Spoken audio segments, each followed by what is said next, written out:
conjuntamente con alguna entidad del barrio, con espíritu transformador, ¿no? Para concienciar no solamente a los alumnos, sino a los padres, bueno, para ver como una experiencia, o varias. Muchas gracias. Bueno, mira, te puedo contar una experiencia que además fue en una zona de conflicto aquí en Barcelona, en la Superilla de Poblenou. Para quien no esté un poco situado, en Barcelona este ayuntamiento ha empezado a promover espacios, digamos, sin circulación de vehículos, ¿vale? Entonces son espacios que antes circulaban los vehículos y ahora se han como limitado esa circulación para que sean espacios que se devuelvan al uso, pues, de la comunidad y a poder tener espacios de juego y de relación.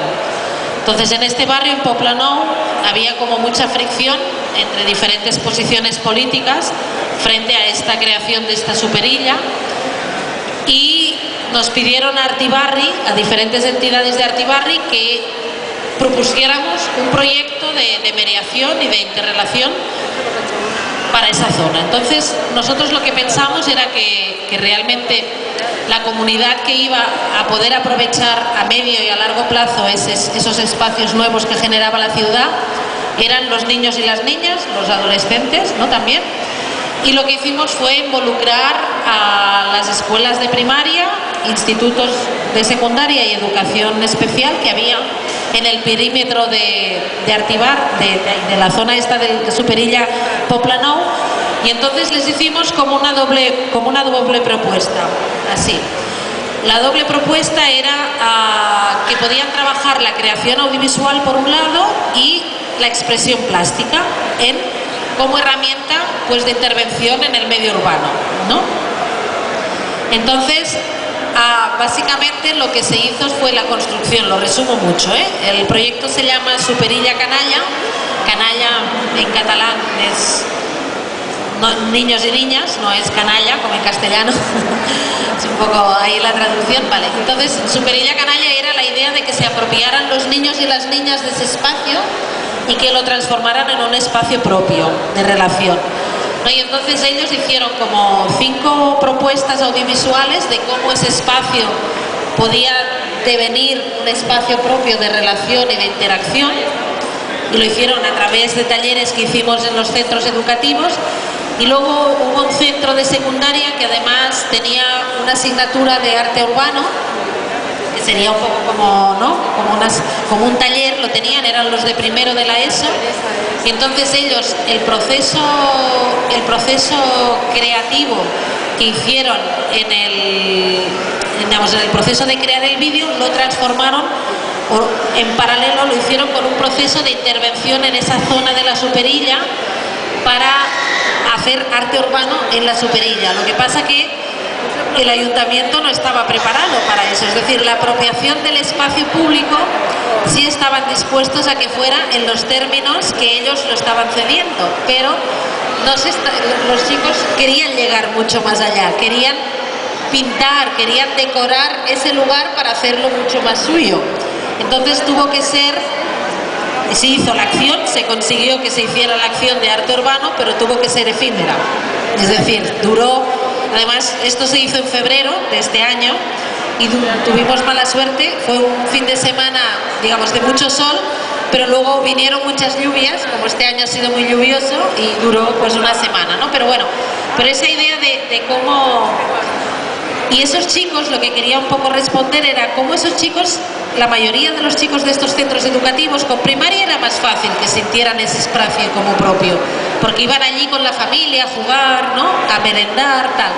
Pero con los adolescentes de instituto y sobre todo con los chicos de educación especial, que también eran adolescentes y que algunos de ellos venían de diferentes lados de la ciudad, fue increíble la apropiación que hubo por parte de ellos del entorno, ¿no? Si no hubieran tenido esa intervención a través del arte, creo que les hubiera costado sentir eso como propio y como un lugar que tú puedes modificar y transformar, y que depende de ti también que se haga y que se haga tuyo, ¿no? Entonces, bueno, ese es un ejemplo, si podemos contar otros.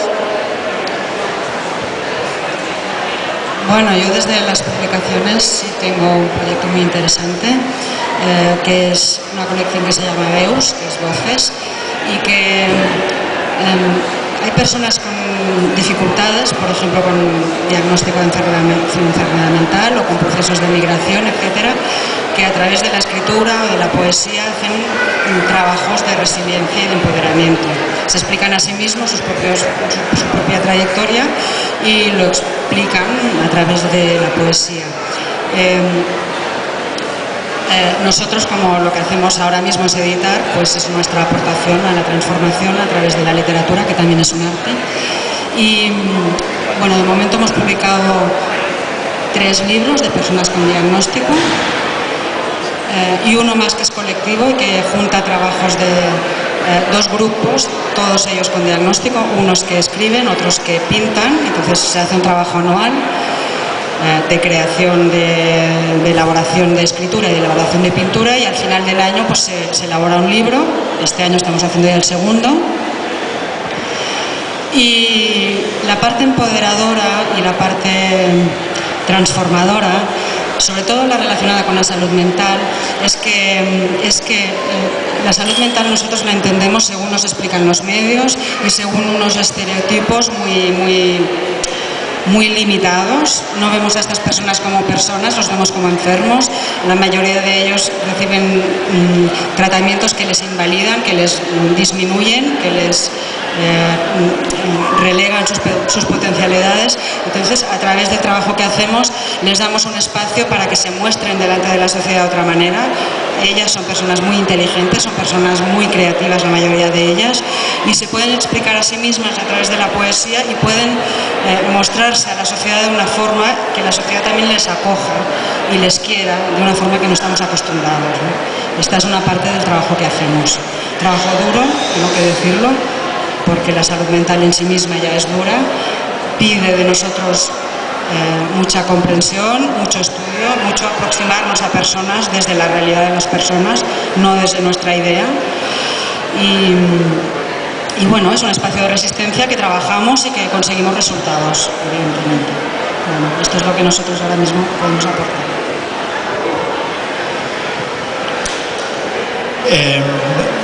El público escolar, adolescente, primaria, secundaria es un público difícil. Es un público difícil, pero tiene la parte buena que es un público agarrado, digamos, ¿no? Bueno, cuando vienen con el profesor están obligados a venir, concho. Entonces, nosotros trabajamos con este público, tenemos un convenio con todos los colegios de San Sebastián, prácticamente todos pasan por el centro en algún momento del año.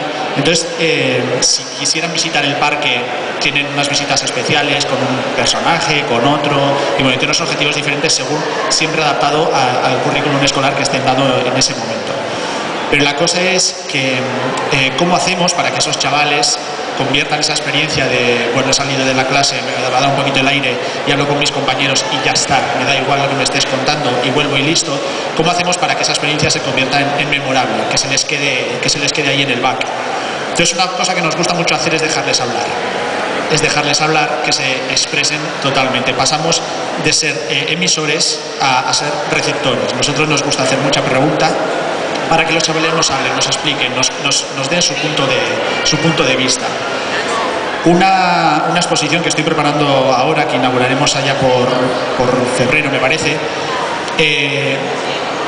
es una exposición sobre viñetas, ilustradores de humor, viñetistas de los periódicos de toda la vida, que nos han hecho viñetas con el tema del cambio climático. Entonces es una exposición que va a tener unas 20-25 viñetas de gran tamaño, con más o menos gracia, eso ya depende del ilustrador. Bueno, es una exposición que la vamos a poner y bueno, y ahí está. Pero a mis compañeras del servicio pedagógico del centro les decía, bueno, ¿cómo hacemos para que los colegios se sientan atraídos por este tema, ¿no?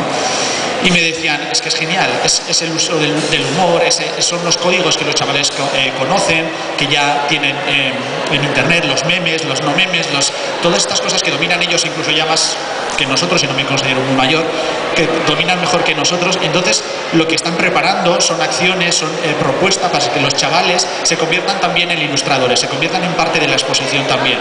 Entonces, se les dará la opción de pensar, de hablar y que después creen algo a través del humor en el que muestren su visión, en este caso, del cambio climático. Veremos lo que sale. esperemos que sea algo interesante, sobre todo para ellos, porque les vamos a dar la opción de hablar.